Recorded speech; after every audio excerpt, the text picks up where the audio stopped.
información. 4 en Canal 4.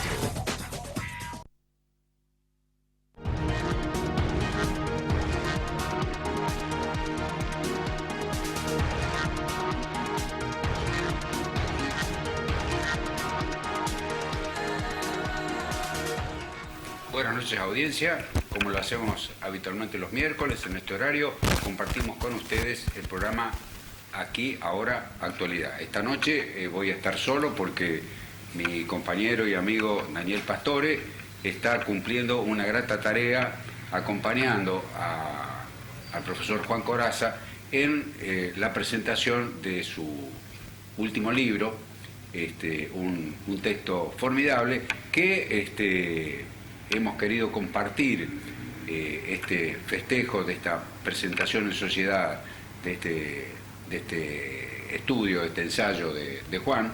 El último bloque de nuestro programa de hoy va a ser una entrevista que le hemos hecho a Juan Corazza. En el primer bloque tenemos un invitado de lujo, un viejo conocido de la ciudad de San Francisco, Alfredo Silva. Alfredo, buenas noches, gracias por acompañarnos en este espacio. Buenas noches, Néstor, gracias a ustedes por invitarme. Bueno, tenemos mucho que hablar con Alfredo, dibujante, historietista, caricaturista, músico, un hombre polifacético. Cuéntenos un poco, para aquellos que no lo conocen o no lo conocen tanto, ¿dónde nació usted, Alfredo? Yo soy nacido en San Francisco, o sea, acá. Acá, sanfrancisqueño de nacimiento. De nacimiento, sí. Bien. ¿Cómo llega el dibujo? ¿Cómo descubre usted la fascinación de llenar gráficamente una hoja en blanco? Bueno, Néstor, yo nunca me voy a olvidar cómo sucedió eso, porque fue una especie de deslumbramiento. Yo era un niño. Entonces, un día mi padre trae una revista, el Tibis. El Tibis. ¡Qué antigüedad! Oh, ¡Qué antigüedad! Salía en tamaño tabloide. Bis. Claro, en tamaño tabloide iba, ¿no? Bueno.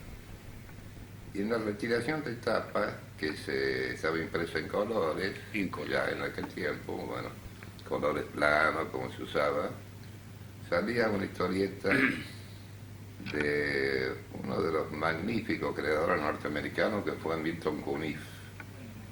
Llevaba Terry y los piratas. Terry y los piratas. Claro, en ese tiempo, por ejemplo, el Tibe y otras publicaciones que venían a la Argentina eran en su mayoría de origen norteamericano. Claro, ellos tienen una tradición en cuanto al rubro historieta muy fecunda. Han tenido autores muy importantes como Harold Foster, por ejemplo. Sí, de hecho, la historieta surge en Estados Unidos. Si vos me permitís, yo voy a hacer alguna referencia. Sí, cómo no.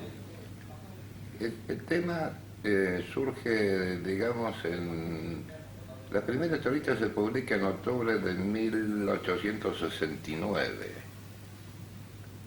y el dibujante se llamaba Richard Alcock. Este Richard Alcock trabajaba para la cadena de Randall William Hearst, un personaje de aquello. Incluso fue Randall William Hearst. Fue dueño de la prensa americana, exactamente. De la prensa amarilla. Eran, dicen, una persona ávida, de pocos escrúpulos, pero... Ávida de poder, ávida sí, de seguramente, bueno. Había una rivalidad, por ejemplo, con Pulitzer. El que le ha dado el nombre a los premios. Claro, era otra línea periodística. Exactamente, otra línea. La línea, digamos, que encaraba Gil era sensacionalista. Claro, exactamente. Entonces ocurre un suceso que es muy importante, digamos, los técnicos del Sunday World consiguen imprimir el color amarillo en el papel prensa, cosa que lo ignoro totalmente porque antes no, pero no me interesa porque es irrisorio. Lo que me interesa es el resultado. Entonces, Randolph Hills lo convoca al dibujante estrella que trabajaba en una empresa rival. Ahí se produce el primer, digamos, traspaso como si fuera un jugador de fútbol y Randolph Hills abona la módica suma de $800.000 De la época. anuales. Oh, Bueno, pero allá se pactan por año, ¿no es cierto? Claro. Los contratos, bueno. Pero el hecho es que en aquel tiempo era muy mucha plata y todavía sigue siendo muy mucha plata. Bueno. Este buen hombre, yo había creado ese personaje, pero lo tuvo que remodelar, lo rebautizó, porque consiguieron imprimir el color amarillo. de allí el calificativo de prensa amarilla. Exactamente. Para el tipo, para la línea periodística que seguía. Como sinónimo de prensa sensacionalista. Entonces, crean el Yellow Kit.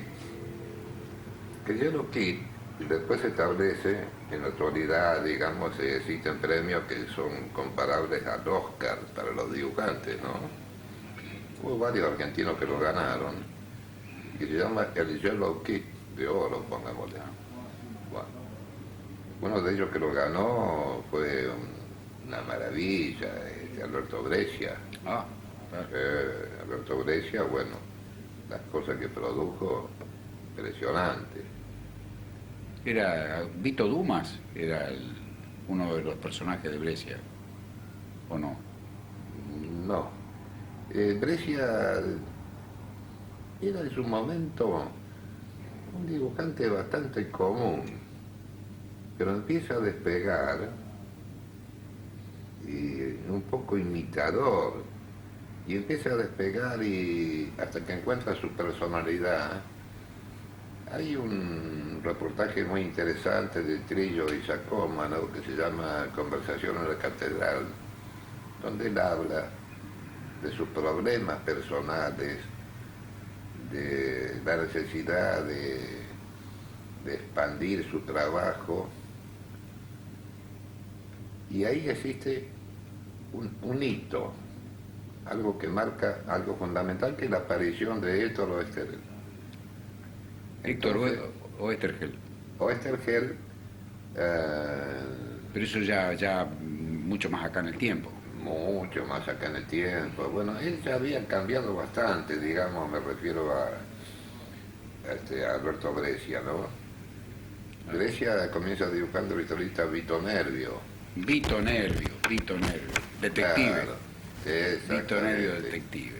Bueno, el primer guionista, Leonardo Woodell, es el que inaugura, digamos, la historieta con un viso de seriedad más amplio, porque antes eran trabajos de autor y normalmente el historietista, el dibujante, no se compadece con el armado de la historia, porque le interesa más el dibujo que la historia en sí.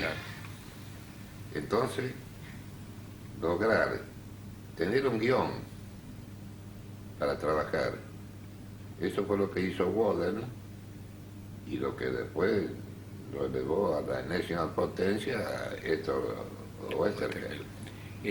Ha hecho un clásico en la materia, ¿no es cierto? Pero volvamos a su primera experiencia con el Tirpitz. ¿Qué le impactó de esa revista, de esos dibujos? Bueno, han pasado 7 décadas, que no es poco, pero todavía recuerdo el impacto que me produjo. Y siempre digo una cosa, yo no tuve que hacer ningún test, digamos, de vocación. Pues yo siempre supe lo que quería hacer. Desde que vi ese dibujo, dije, yo voy a ser dibujante de historieta. ¿Tuvo en su familia algún pariente o en su ámbito social Bueno, alguien que le inculcó esta idea o fue algo, No, un deslumbramiento personal? no, dicen que mi abuelo era portugués y mi abuela era suiza.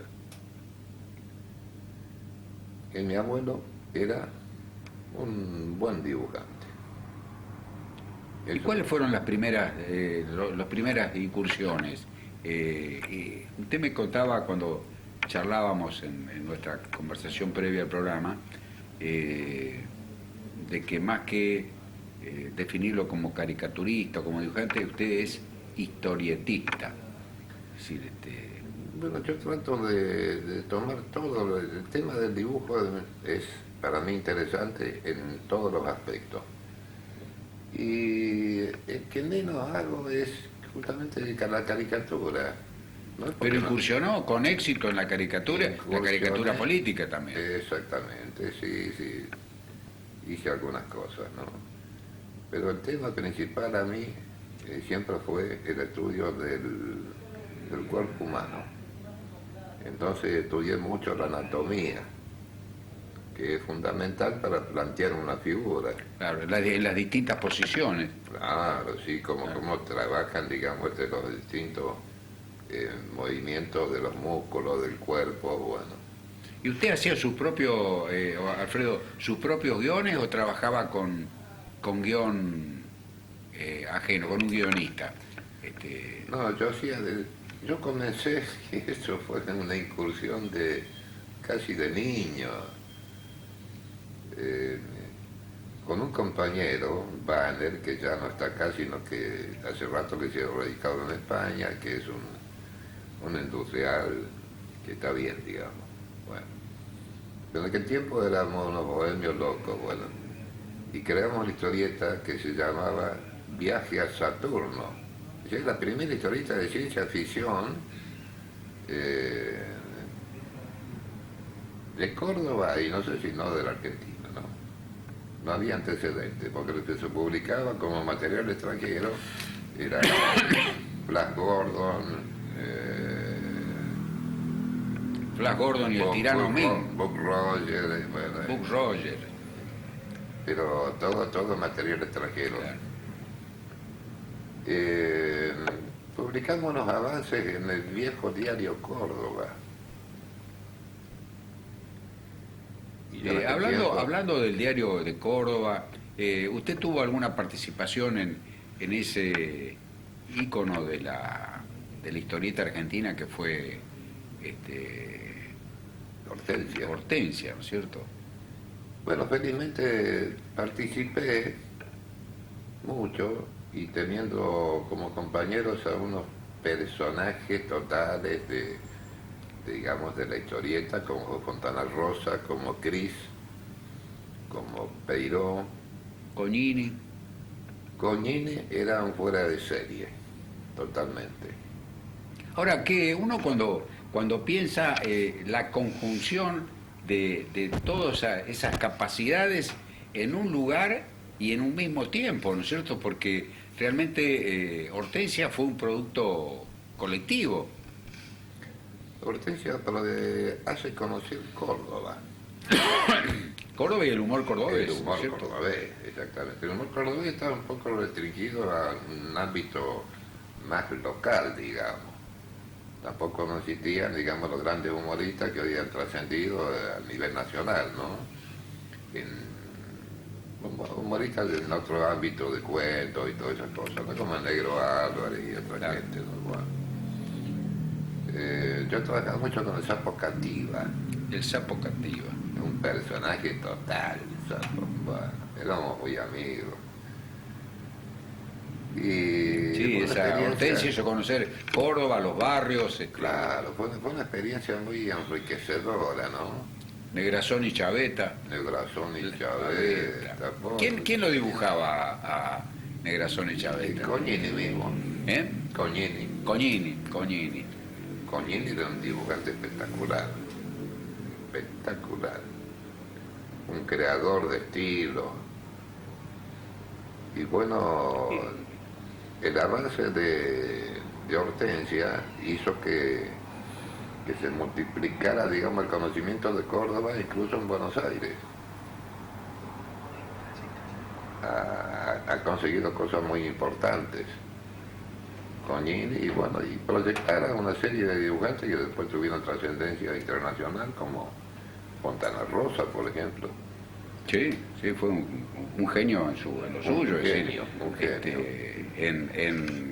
En el dibujo y en el relato, ¿no es cierto? Es decir, La creatividad. la sí. creatividad, es decir, cómo El gaucho cómo sabía encimado. mirar algunas cosas comunes y encontrarle una faceta desconocida, divertida, ¿no? Realmente Decía Quino, que también es un grande, bueno, yo no solamente fui contemporáneo de Quino, sino que tengo un Joaquín recuerdo- Lavado. Exactamente, bueno, Joaquín mendocino. Lavado. Se publicó en la revista Dibujantes, que la dirigía Sagrera en el año 51, no me acuerdo, 52, bueno, no, eso no. Una sección que se llamaba Galería de Futuros Profesionales. Salía Joaquín Lavado, que todavía no era Quino. Claro. Salía Ernesto García Seijas, un dibujante español que después trabajó mucho en editorial. Firmaba como Seijas, ¿no? ¿Cómo no? El nombre, el apellido compuesto, García Seijas. García Seijas. Un creador total que después hizo una carrera muy importante en Europa, que es Muñoz. Muñoz, sí. Un dibujante torturado, raro, distinto. Y el cuarto dibujante que integraba esa lista de futuros profesionales, un servidor, Alfredo Silva. Trabajó también en el Día de la Plata usted, Alfredo. Hice una incursión muy breve en el día, pero yo estuve mucho en La Plata, estuve como profesor en formación profesional. Que pues también son todas experiencias Eso es lo enriquecedoras. que le quería preguntar. Es decir, ¿tuvo alguna formación académica o es totalmente autodidacta? Yo soy un autodidacta total. Pero asimismo soy profesor de formación profesional de Berisso y del Museo de la Ciudad. Había una cosa que decía un viejo maestro, que era Enrique Vieites, que era realmente un gran maestro, y que señalaba algo que es muy cierto. Un diploma te viene perfecto para hacer un cuadrito y colgarlo en la pared, pero con eso no vas a ningún lado. Lo que vale es tu impronta personal, tu conocimiento, la transmisión de ese conocimiento hacia los demás. ¿Cómo ve la historieta en la actualidad? Es decir, porque eso, lo que estábamos hablando, la época del Rico Tipo, del Tony, de D'Artagnan, Poncho Negro, fue, digamos, la época de oro, ¿no es cierto? Lamentablemente en la Argentina prácticamente ha desaparecido. El último editor, que era más importante en aquel tiempo, bueno, digamos, Héctor Oestergel con la editorial Frontera. Claro. Sargento Kirk, Bull Rocket. Claro. Claro. Bull Rocket. Bueno, eso es toda una Ernie serie. Pike. Ernie Ernie Pike. Está inspirado en un personaje real, se llamaba Ernie Pyle, Claro, que era un corresponsal de guerra que murió el último día cuando ahí terminó la guerra. claro. Y eso fue algunas cosas, porque en ese tiempo también existía la piratería. Entonces empezaron a piratear las publicaciones hasta que el último lo fundieron. Arruinaron el negocio. Lo arruinaron. Si lo Alfredo, fundieron, bueno. le pido, de los personajes de las historietas, nómbreme 3 que les haya fascinado más, que le hubiera gustado dibujarlos a usted. El Eternauta. El Eternauta. El Eternauta es uno. Bueno, y todo lo dentro de lo que es la ciencia ficción, ¿no? Una especie de detective del espacio, Sherlock Time, también de Austerès, ¿no? Y alguna cosa maravillosa que hizo una recreación, pero... ¿Salinas? ¿Eh? ¿Salinas? Ah, Salinas fue un genio. Sí. Y otro que me gusta mucho, es el italiano Milo Manara. Ah, bueno, palabras mayores. Es palabra mayor. Sí, palabras Hoy mayores. en día ocurre una cosa, Néstor. La historieta en la Argentina prácticamente ha desaparecido. Es una lástima porque No, seguramente. realmente En algún momento, hay una mezcla de historia, de aventura. En algún momento un editor importante como era Cívita cambió y se dedicó, primero sacó la revista Claudia, creo, revista ya orientada a la mujer, con otra forma de llegar, que le dio más resultado económicamente. Claro. Entonces fue dejando de lado hasta que al último prácticamente desapareció. Todas las grandes publicaciones, el Indio Patulosú, Rico Tipo, Claro. que Patulosú es increíble, pero vendía 300.000 ejemplares por semana. Bueno, Alfredo, nuestro director de cámaras nos está pidiendo un corte para que pasemos a un segmento de publicidad. Le agradezco muchísimo que me haya hecho pasar un momento encantador.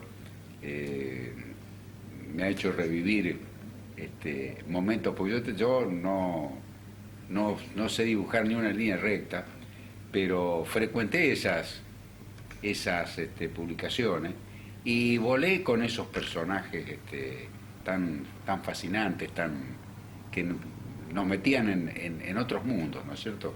Será la mayoría época. está asociada indefectiblemente a la infancia de toda persona mayor. Claro.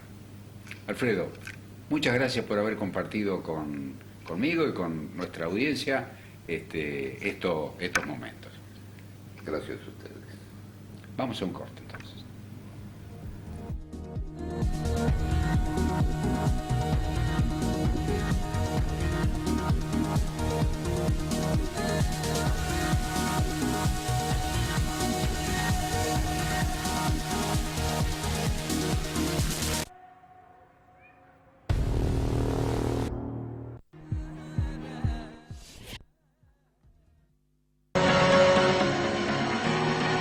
Showroom Johnson Amoblamientos, un espacio elegante que consta de 150 metros cuadrados de exposición con gran variedad de modelos en amoblamientos de cocinas, placares y vestidores.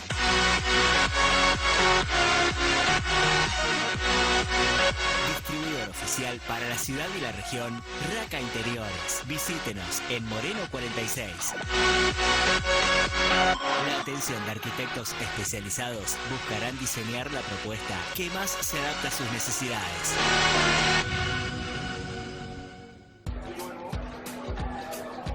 ¿Acá está el pedido? No, no es exactamente lo que pedimos. No hay problema.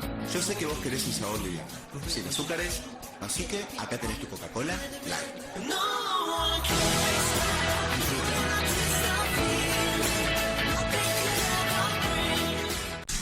Gerbaldo, indumentaria y calzados. Te presenta todo el color y las texturas de la nueva colección primavera-verano de tus marcas favoritas. Aceptamos todas las tarjetas y de jueves a viernes plan ahora 12. Encontranos en Boulevard Sáenz Peña y Olegario Andrade. Y claro, estaba mirando para hacer un viajecito y ahí me enteré. El mismo servicio que ofrece despegar.com, pero en la web de Grosso Vacance. Es que son todos beneficios, mira. Entrás a la web de grosovacance.tour.ar y buscas el viaje que prefieras. Tenés la misma financiación que Despegar, pero con la tranquilidad de comprar en tu agencia de confianza. ¿No es genial? Ya mismo estoy reservando el vuelo. ¿Te sumás? sitio web, como te dije, grosovacance.tour.ar.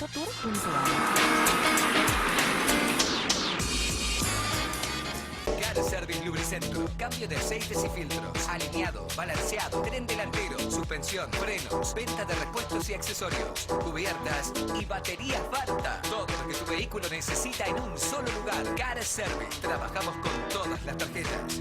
Belgrano 1070. Teléfono 15 57 74 94 y seguinos en Face.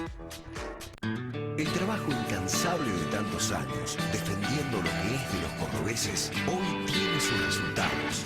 El presidente Mauricio Macri y el gobernador Juan Schiaretti firmaron en la Quinta de Olivos el acuerdo por el déficit de la Caja de Jubilaciones, Pensiones y Retiros de Córdoba, que contempla que la provincia recibirá 2.000 millones antes de fin de año.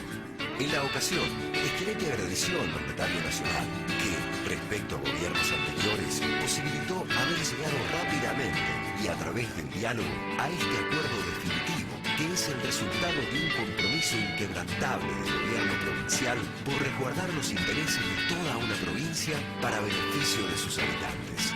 Córdoba sigue potenciando su condición de motor permanente para el progreso de todo el país. Córdoba entre todos.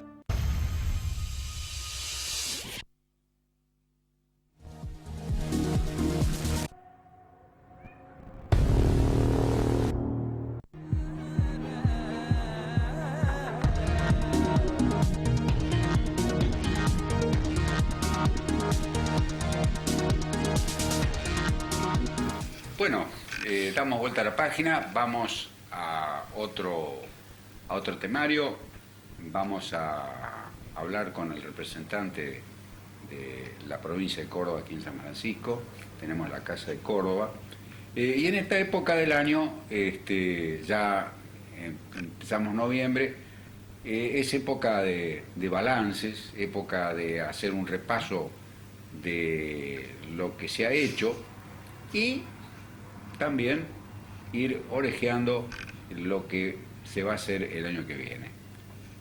¿Qué tal? ¿Cómo estás?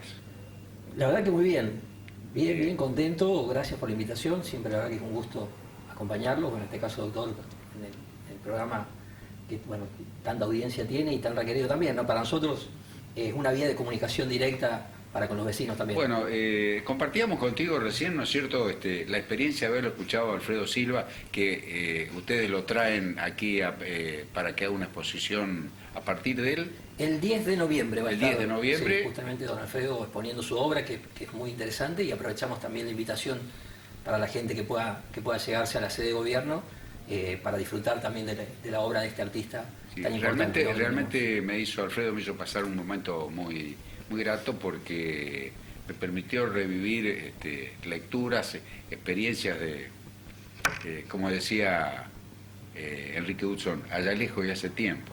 Sí, no tan lejos, ¿no? Yo también lo escuchaba atentamente, y bueno, él ha sido protagonista de la vida contemporánea, de lo que tiene que ver con la historieta y la producción gráfica, que es tan importante, digo, tener este nivel de artistas de nuestro medio, que siempre, la verdad que es un gusto tenerlos en nuestros espacios. Nosotros hemos logrado en nuestro espacio de sede de gobierno transformar, aunque más no sea de una manera simbólica, una pequeña galería de arte, donde todos los artistas tienen un espacio, donde se puede el artista exponer su obra y el vecino, el ciudadano también puede acceder. La sala de exposición está en el tercer piso. Tercer piso, sí. Tercer piso. Sí, tercer piso. ¿Qué horario tiene va a tener abierto al público? La verdad que la exposición tiene el mismo horario que que funciona la sede administrativa, de 8 a 20 todos los días, de lunes a viernes. Caramba, claro. Sí, nosotros tenemos un poco la atribución también de darle otra impronta, ¿no? Digo, en esta nueva gestión que me tocó encabezar, otra impronta a lo que tenía que ver una sede administrativa, donde la gente o el vecino naturalmente va a consultar, a hacer sus trámites, a hacer sus gestiones.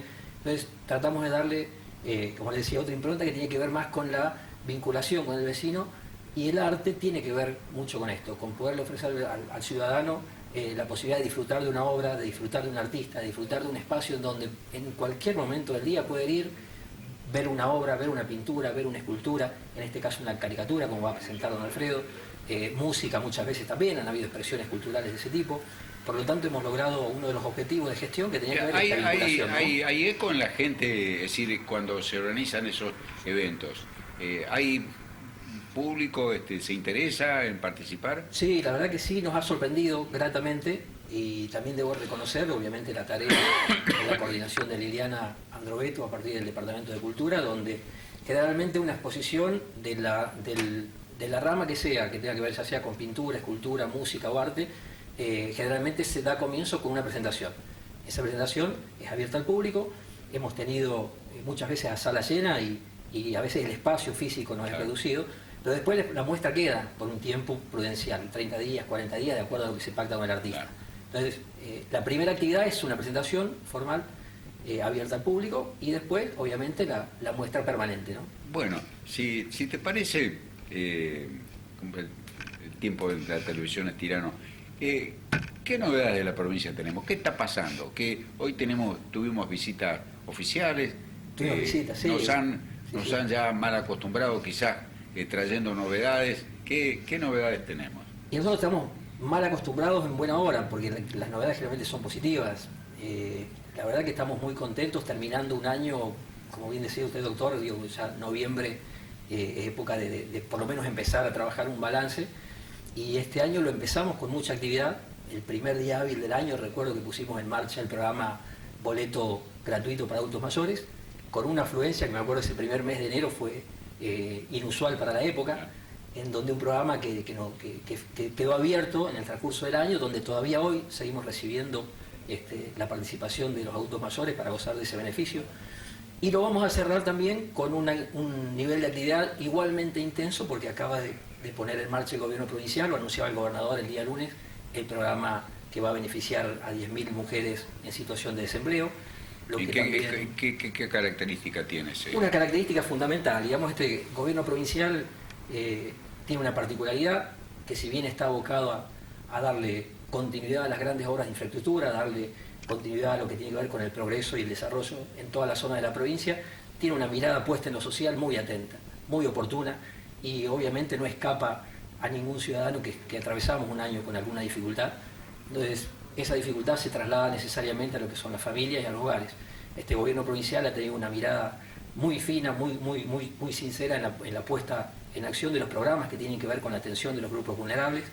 Lo hemos comprobado obviamente en la atención a los jóvenes, con el programa Primer Paso, el Primer Paso Aprendiz, y en esta oportunidad ponemos en marcha un programa que tiene que ver con la asistencia y la inclusión de 10.000 mujeres en situación de desempleo. Es decir, no dar pescado, sino enseñar a pescar. Exactamente, tenemos una herramienta que por lo menos ayuda a lo que tiene que ver con las economías más vulnerables. Claro. En este caso, teniendo a la mujer como centro de atención, sobre todo teniendo en cuenta que hay muchas mujeres en la provincia y en las distintas regiones que están en situación no solamente de desempleo, sino que también tienen la particularidad de tener su familia a cargo, muchas veces con mamá soltera o mamás con situaciones que son jefas de hogar prácticamente. Claro. Entonces, el gobierno provincial llega en esta oportunidad con un programa directamente como beneficiaria a la mujer. ¿En qué se traduce este programa?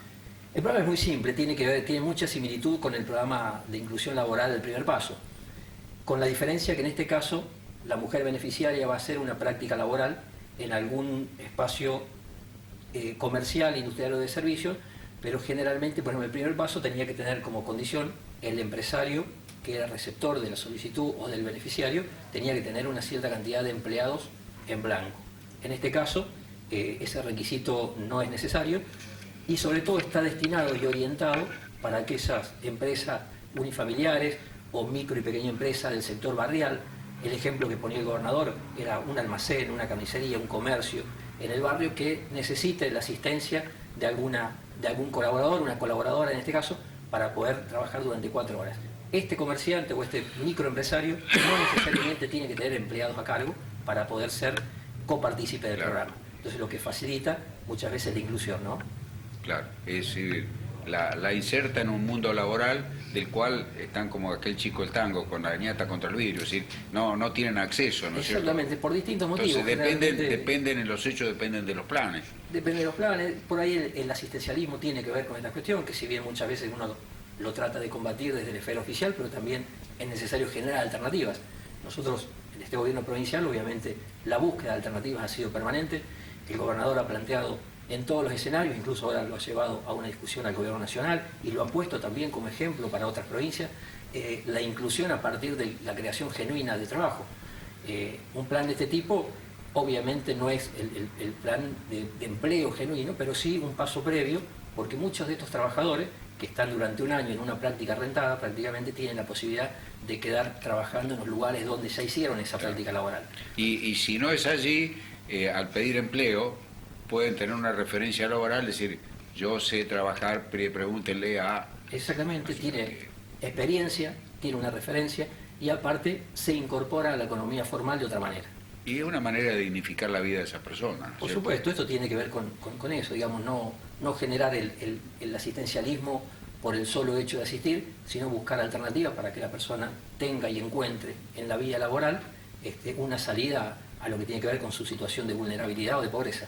Bueno, este año, como decíamos, ha sido pródigo de noticias, buenas noticias para por lo menos el departamento de San Justo y San Francisco en particular, ¿no es cierto? Tenemos la autopista, que ya no va a ser una autovía, una autopista que es una realidad, se ha conseguido financiación internacional que asegura que la obra se va a hacer en un plazo relativamente corto, porque están hablando creo de 3 años. Estamos hablando de eso, sí, ya el proceso licitatorio está avanzado, obviamente después vendrá lo que tiene que ver con el proceso de expropiación y demás, para dar paso a lo que es la obra propiamente dicha, lo que, bien como dice usted, doctor, está previsto 2 años y medio, 3 y medio.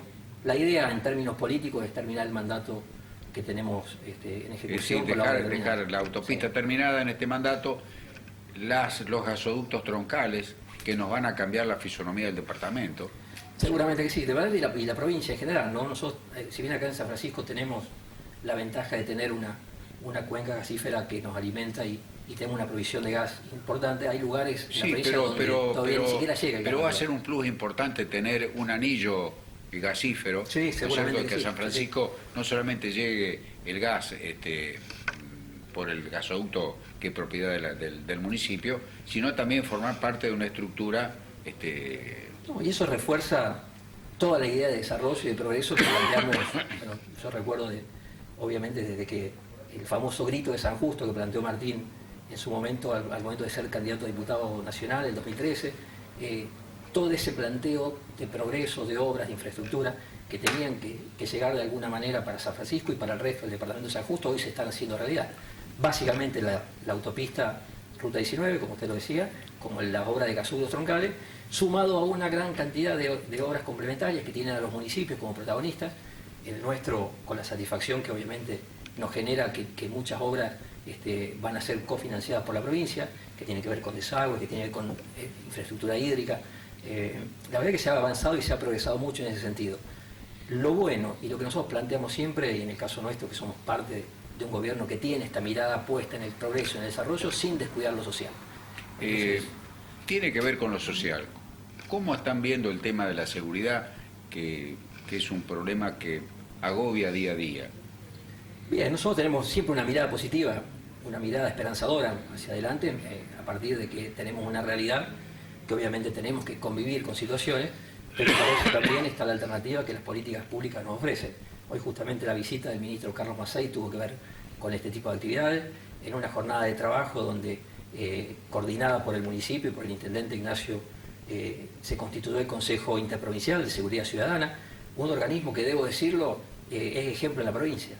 Ejemplo en la provincia, el ministro lo destacó, lo resaltó, no solamente por tener la alternativa que es interprovincial, somos una de las pocas ciudades, no sé si la única en la provincia, que tiene esta particularidad de compartir un mismo ejido urbano con que una hace ciudad, que el tema sea más complejo de Es más tratar. complejo, naturalmente, pero esa complejidad, la voluntad política de los actores hace que se pueda simplificar, porque hoy estuvimos trabajando de manera conjunta con los intendentes de Josefina, de Frontera y naturalmente de San Francisco, con las entidades empresarias, con representantes de los centros vecinales, con representantes de las distintas fuerzas vivas. Esto lo vio el ministro, fue partícipe de esta reunión, pero no solamente de una reunión de trabajo donde se generan propuestas, sino ya se trabaja en soluciones a propuestas que se hicieron al constituir este consejo. Entonces, estamos trabajando en ese sentido.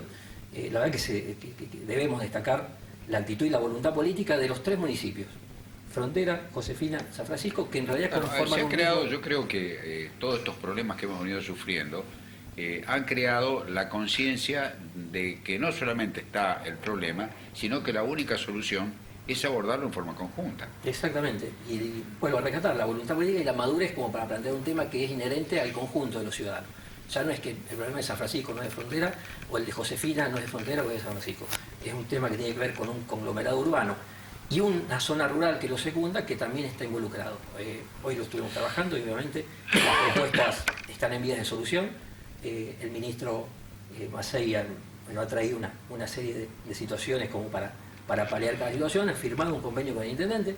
Por ahí a lo mejor el intendente sería el indicado para dar los detalles de cada... Ya lo tenemos en la agenda de invitarlo a Ignacio antes de fin de año para que hacer junto con él un balance del 2016. Pero es interesante, sobre todo lo que en materia de seguridad, destacar, ¿no? La conformación de un consejo interprovincial que trabaja en este sentido, con propuestas y con soluciones a cada uno de los planteos que se van realizando, que obviamente no llenan de satisfacción. Lamentablemente nuestro director de Cámara nos está pidiendo que pasemos a un corte. ¿Algún tema así cortito y al pie que merezca algún comentario especial? No, básicamente agradecer, obviamente, a usted, doctora, a Daniel, que no está presente, pero bueno, siempre es una vía de comunicación para nosotros directa con los vecinos. Invitar nuevamente a la gente que quiera pasar el día 10 a la muestra en la sede de gobierno con la participación de don Alfredo Silva, que nos va a estar acompañando. Y también siempre recordar que el gobierno de la provincia de Córdoba tiene en su sede y a los 190 agentes que somos parte de este equipo de trabajo a disposición de la comunidad, de los vecinos, de lunes a viernes de 8 a 20 horas, para cualquier tipo de consulta, cualquier tipo de gestión, para cualquier tipo de situación que tengan que ver del ámbito que sea necesario del gobierno provincial. Nosotros estamos para atenderlos, para escucharlos, en la medida de que nuestra posibilidad esté para resolver sus temas, sino para canalizar una duda y aconsejar en qué medida se pueden resolver los temas. Estar a disposición creo que es lo que a nosotros nos hace seguir estando vigentes y obviamente tener la colaboración de los medios de comunicación para que esta propuesta sea trasladada a los vecinos. Muchas gracias. Bueno, con esto damos por finalizado el segundo bloque y les anticipamos que el bloque que viene es el reportaje que le hicimos a Juan Corazza. Ese reportaje, Juan está en la presentación de su libro, va grabado, así que aprovecho en este cierre a agradecerles que nos hayan acompañado, invitándonos a que sigan viendo la grabación con Juan, que realmente vale la pena. El texto que ha logrado es un texto interesante, es un esfuerzo intelectual importante, de lectura agradable, y en la confianza de haber cumplido nuestro objetivo semanal, nos permitimos invitarlos a ustedes a que nos acompañen el miércoles ya con la mesa completa en otra edición de Aquí Ahora Actualidad. Muchísimas gracias.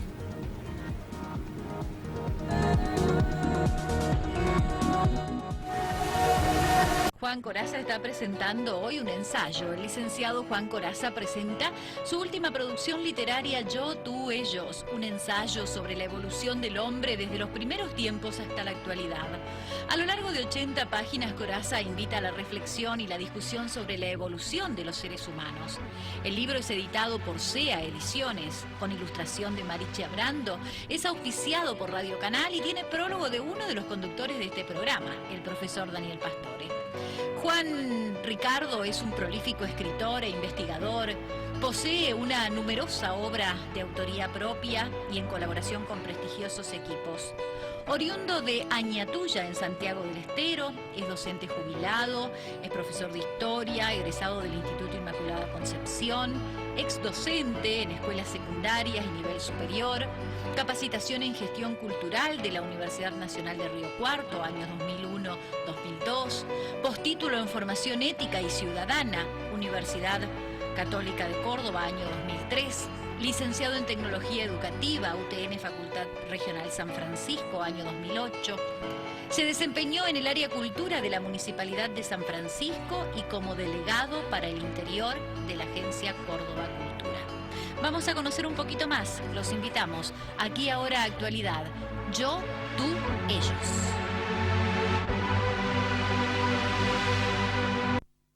Como lo anunciamos en el bloque anterior, en este segmento de nuestro programa vamos a compartir unos momentos con un directo amigo, un amigo de la vida que nos ha acompañado a mí y a Daniel Pastore en distintos programas con una generosidad de su tiempo, aportándonos su saber, su experiencia.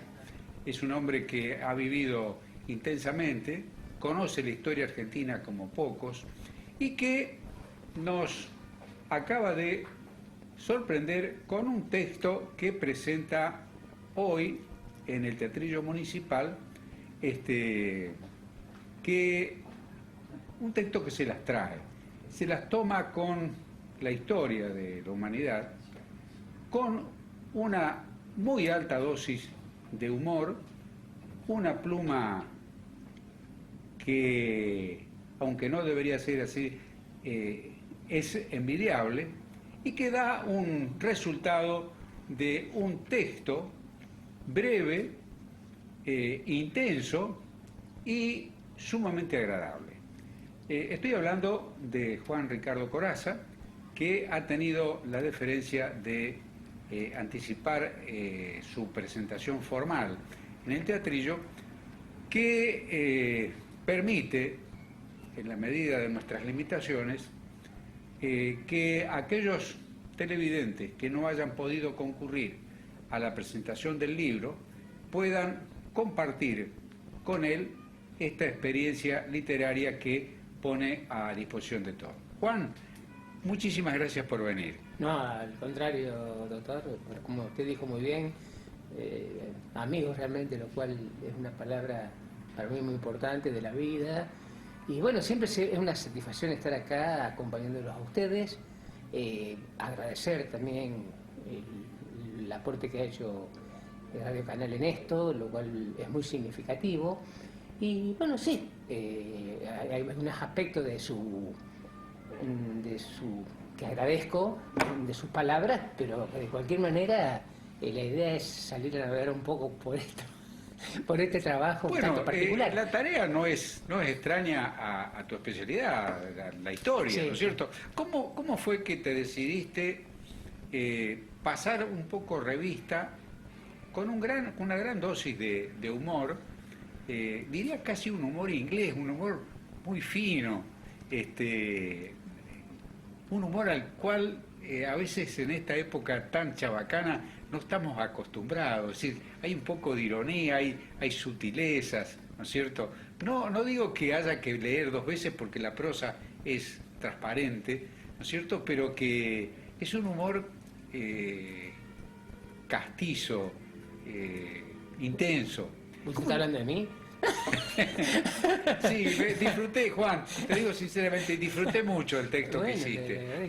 ¿Cómo fue que te decidiste hacer este paneo de la historia de la humanidad? Yo creo que hay varias, digamos, aristas. Una de ellas es que, bueno, yo siempre, una de las materias que yo he dado y que han sido, bueno, mi pasión, como tantos otros temas, pero ha sido siempre lo que es prehistoria y arqueología. Y lo que era la parte que yo, digamos, me echaba, por eso una palabra simple, con antropología, porque realmente siempre me apasionó la antropología.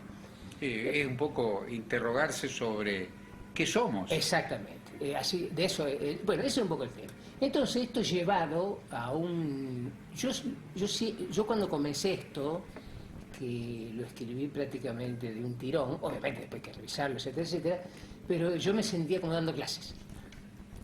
Porque, bueno, así, para bien o para mal, así son mis clases. Claro. Entonces yo me permito jugar con elementos. ¿Por qué? Porque lo que busco siempre son preguntas, no más que respuestas. O sea que eso yo creo que es una... Y otra cosa que directamente fue algo que me dejó absorto en una oportunidad y que lo usé un par de años y que fue realmente algo que daba lugar a riquísimas discusiones para después caer en algo que no nos dábamos cuenta. Es esto, no sé si se podrá... A ver, mostrarlo a la cámara. No sé si lo toman.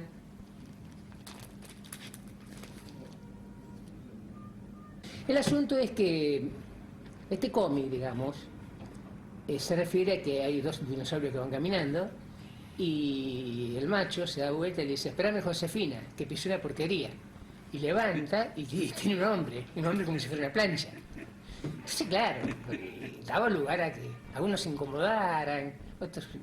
Pero claro, siempre daba lugar a que es esa porquería. Hasta que alguno decía, Juan, espere, ¿no? Dice, ¿y el hombre existía? ¿El dinosaurio existía cuando estaba el hombre? ¿Qué pregunta? Porque hoy estas películas de ciencia ficción lo presenta casi como contemporáneo. Yo lo digo algo así. Claro, bueno, sí, hay entonces, 50 millones de años de diferencia. Claro, entonces uno dice, bueno, digo, a ver, yo creo que en un cómic lo que quiere expresar es precisamente esto, pensar. Sabemos que podría, entre comillas, un error histórico, pero había que verlo un poco menos frío que eso, ¿no es cierto? Y bueno, y es un tema que realmente es tal vez un tema árido, tal vez un tema muy de especialistas, cosa que yo no lo soy, pero de cualquier manera creo que yo lo que traté de quitarle a varios años realmente de experiencia y de lectura en esto de distintos antropólogos de la parte del mundo más inimaginable, bueno, era quitarle un poco el carácter solemne a eso y transmitirlo de alguna manera, quitarle, como le decía, la solemnidad y transmitirlo de alguna manera que se pueda leer y cada uno a su manera dar una respuesta, porque todo lo que se ha construido hasta ahora respecto a la historia del hombre es una sumatoria de algunos datos ciertos y otros que son conjeturas. Pero claro, lo que ocurre es que ya de por sí la historia, que tiene un carácter, ¿no es cierto?, siempre muy polémico y que, bueno, a veces se ha discutido hasta si es una ciencia. Bueno, eso yo estoy convencido. El tema de esto es que, a ver, la prehistoria es siempre arqueología. La historia antes de la historia. Claro, pero es siempre arqueología. En cambio, no así. La prehistoria es siempre arqueología, no así la historia, que tenemos arqueología submarina, arqueología urbana. Entonces lo que se reconstruye es siempre a tientas y es notable los nuevos hallazgos que dan miradas muy ricas y que tampoco los mismos investigadores dicen, no es que tenemos una mirada completa. No. Tenemos acercamientos, pero hay una cosa así increíble. Nosotros, aunque parezca mentira, estamos en el 2000, o sea, que nosotros del siglo, digamos, tenemos la escritura que se hace en 3000 a.C., o sea, tenemos 5000 años de historia. Claro. Entonces, claro, esos 5000. Y los primeros ancestros humanos hay que ir a 5 millones, claro. 4,5 millones. Entonces, uno son cifras que, porque, a ver, aquel que está desprevenido, que creo que también lo digo, puede decir, ¿qué me importa de dónde salió este tipo? Pero hay algo que es paradójico. Si no fuera por este tipo, digamos, no estaríamos acá. Claro. Y eso es lo que a mí siempre, desde chico, me ha... Además, yo creo que el texto que vos produjiste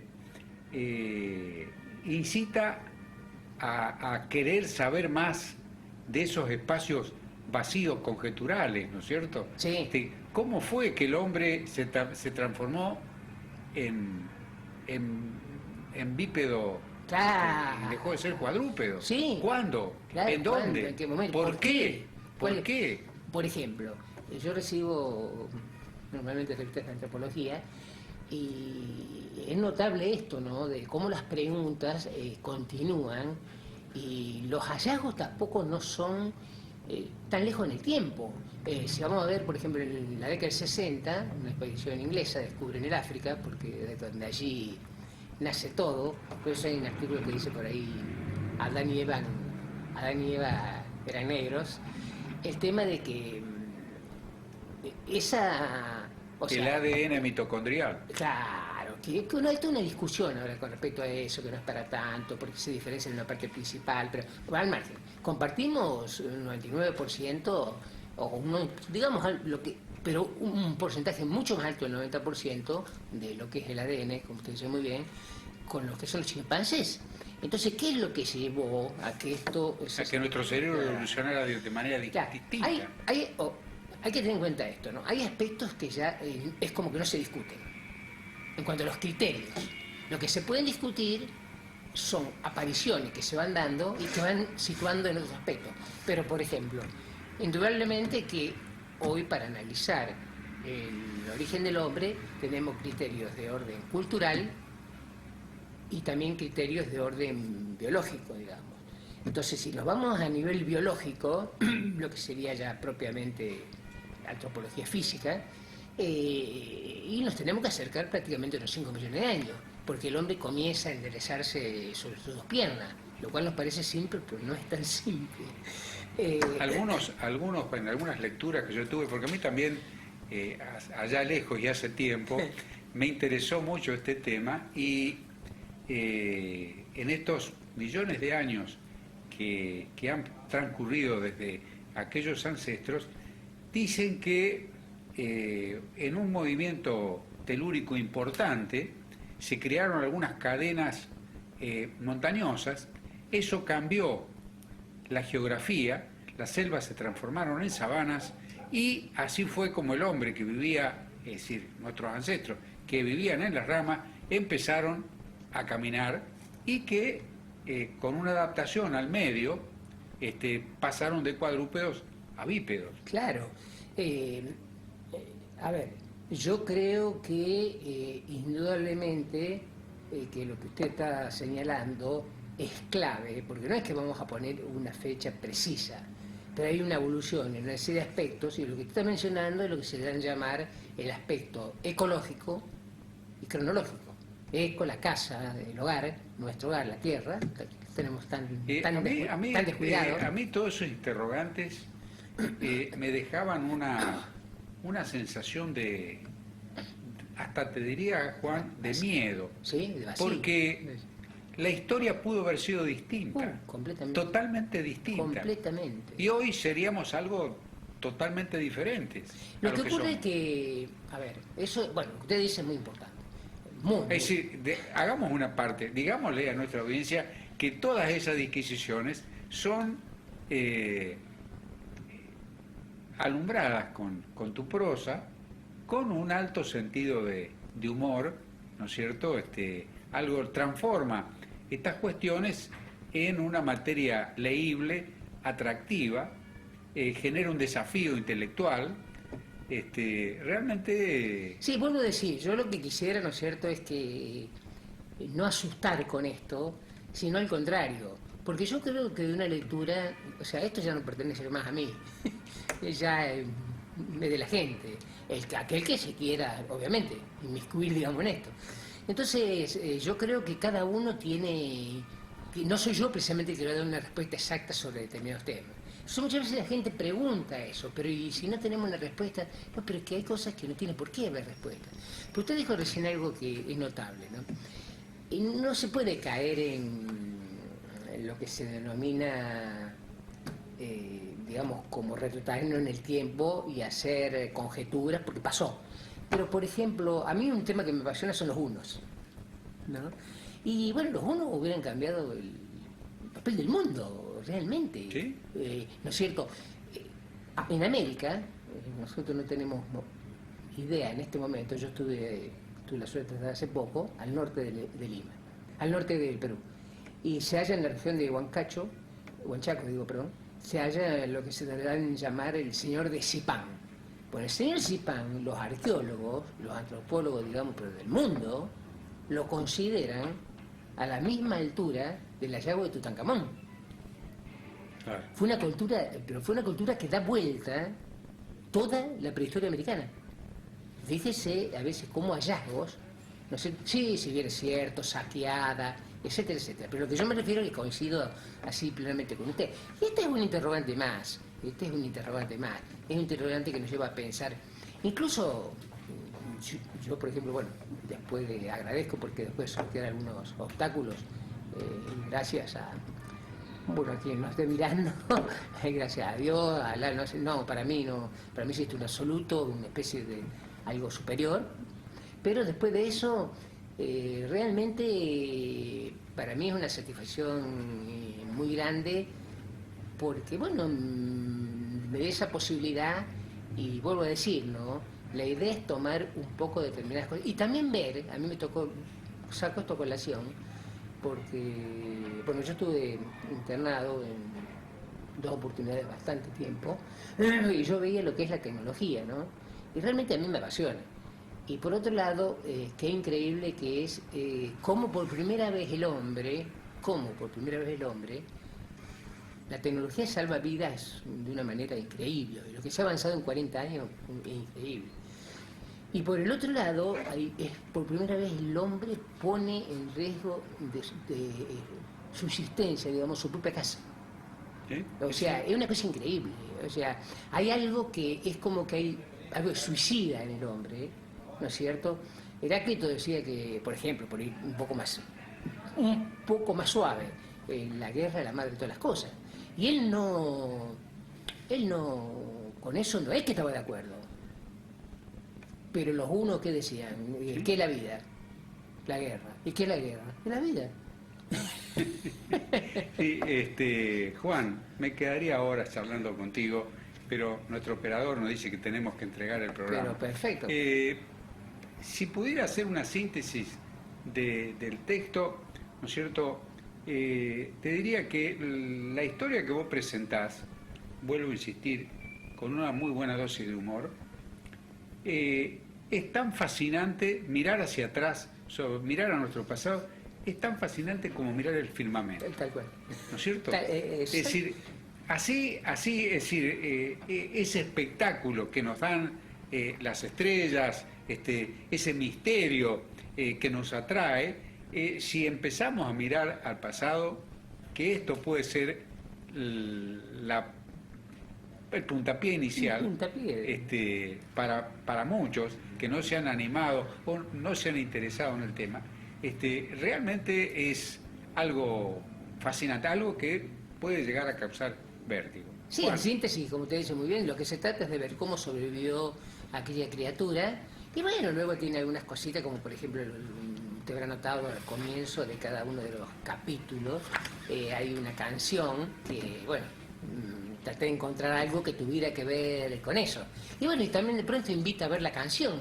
Claro. Invita, a escuchar, ver el video, o lo que sea. Porque realmente me pareció, hay canciones que son realmente maravillosas y que de pronto están... Tienen que ver con todo. Tienen que ver con todo. Gracias, Juan. No, gracias. Con esto terminamos nuestro programa de hoy. Ha sido para nosotros una satisfacción cerrarlo de esta manera y en la esperanza de haber cumplido con nuestros objetivos es que nos permitimos invitarlos para que el próximo miércoles en este espacio compartamos otra hora de Aquí, Ahora, Actualidad. Gracias, muy buenas noches.